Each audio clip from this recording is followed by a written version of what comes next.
Bagaimana cara perempuan agar mendapat pahala 25 atau 27 derajat sebagaimana laki-laki sholat wajib berjamaah di masjid, sedangkan wanita lebih afdal sholat di rumahnya? Ya, artinya pahala sholat wajibnya wanita itu di rumah lebih baik daripada dia berjamaah di masjid yang itu 27.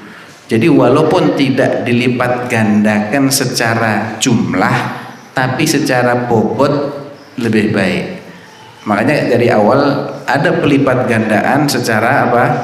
Kuantitas, secara jumlah. Belum tentu loh ya, yang dilipat gandakan 100.000 kali atau 1000 kali itu mutlak lebih baik daripada yang nggak dilipat gandakan. Maksudnya hanya 10 kali.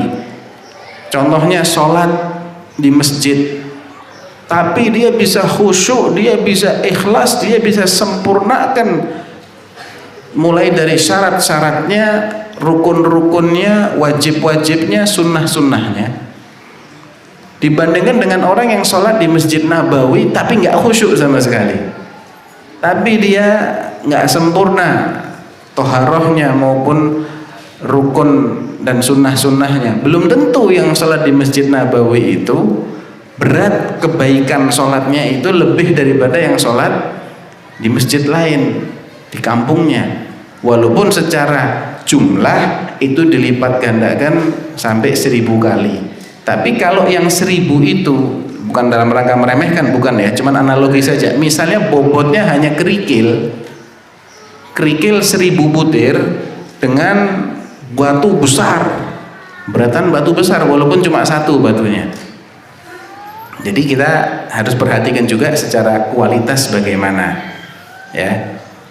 Fadilah yang berkaitan dengan zatul ibadah itu harus lebih kita utamakan daripada fadilah yang berkaitan dengan tempat atau dengan waktu.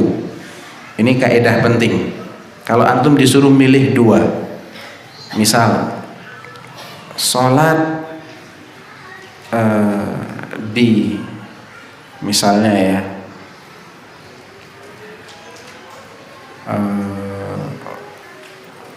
sholat di shaf awal itu fadilah berkaitan dengan tempat, tapi khusyuk dalam sholat fadilah berkaitan dengan dzatus shalah.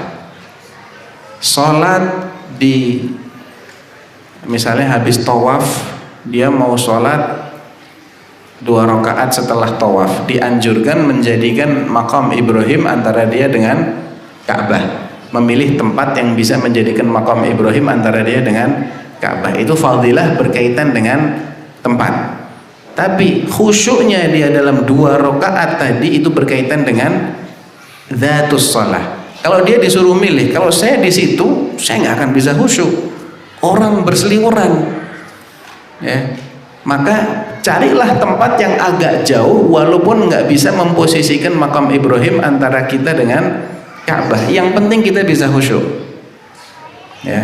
Jangan terlalu terobsesi dengan mengejar fadilah tempat tapi mengorbankan fadilah khusyuk dalam salat. Nah, itu kaidah yang perlu kita fahami ketika ada 2 keutamaan yang nggak bisa kita dapatkan semua.